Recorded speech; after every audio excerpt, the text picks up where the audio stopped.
There aren't as many prospective video game sequels that are as highly anticipated as The Last of Us Part 3 and Red Dead Redemption 3. While none of these titles have been officially announced by their respective studios, Naughty Dog and Rockstar, they are both heavily debated and decided by large swaths of gamers worldwide.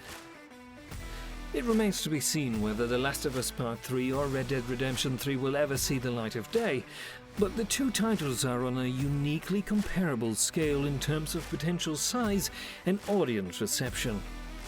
As a result, both games can be said to be in the same boat, with an obvious level of similarity within their current uncertainty, of course. Now you might be asking, why are these two games so highly anticipated? Well, of course, these two games are so highly anticipated thanks to the prior success of both franchises. That's why you heard of the titles before, Billy. That's right. That's why you've heard of the titles before, Billy. Who's Billy? Anyway, The Last of Us is one of the most synonymous franchises with PlayStation as a platform, currently taking the form of 1.5 massively well-received titles. Ooh, that's a hot topic for discussion. And a more recent The Last of Us live-action HBO show that has increased the scope of the game's fanbase even further.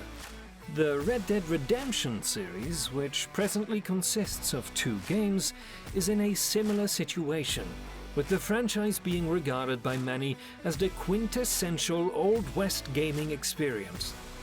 The second installments of both of these franchises in particular were immense in scale and ambition, ultimately producing an experience that would be incredibly difficult to replicate, let alone surpass. The biggest pull factor of Red Dead Redemption 2 was the unprecedented level of detail that the game possessed, while still utilizing the same familiar characters from the first installment. As well as this, The Last of Us Part 2 was typified by its captivating and emotionally charged acting performance, with the most important figures from the franchise's narrative delivering some of their most poignant and gripping character arc moments. Being a Joel myself, let us not discuss the goings-on of my namesake. Thank you. And this, ladies and gentlemen, is a shared negative that both Red Dead Redemption 3 and The Last of Us 3 possess. Both of these possible titles are loaded with an even higher level of expectation than their predecessors. Both of these games would have to live up to these expectations, despite the fact that their predecessors had previously depicted some of the genre's most emotionally charged scenes. Of course, the other main similarity is that both of these games lack official information surrounding their development and if or when will see the light of day. Despite extensive discussion and experimentation for the titles, neither game has been confirmed in any official capacity, which serves as a testament to the enormous pressure and enthusiasm that these titles would face if they were ever released. This exemplifies the similarity of both franchises as a whole, with both having large fan bases and delivering record-breaking releases.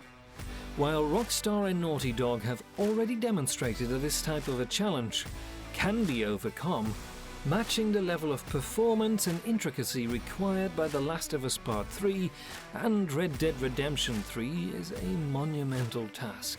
And I already hear two sides of the coin thinking, yes, but I don't hear you say it's impossible, Joel. Well, that's true. It's not impossible, and it's certainly been done before, but it's also been failed before. And that is one of my concerns personally.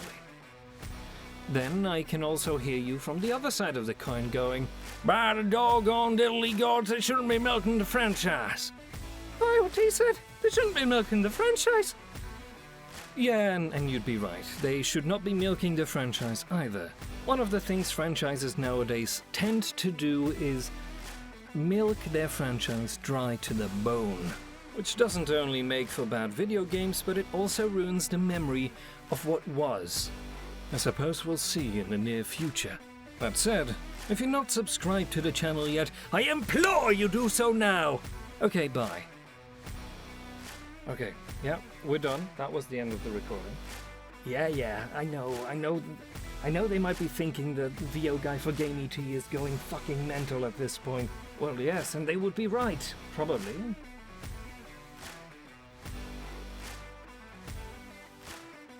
What? We're still rolling? Cut it out then, for fuck's sake. You bloody buffoon!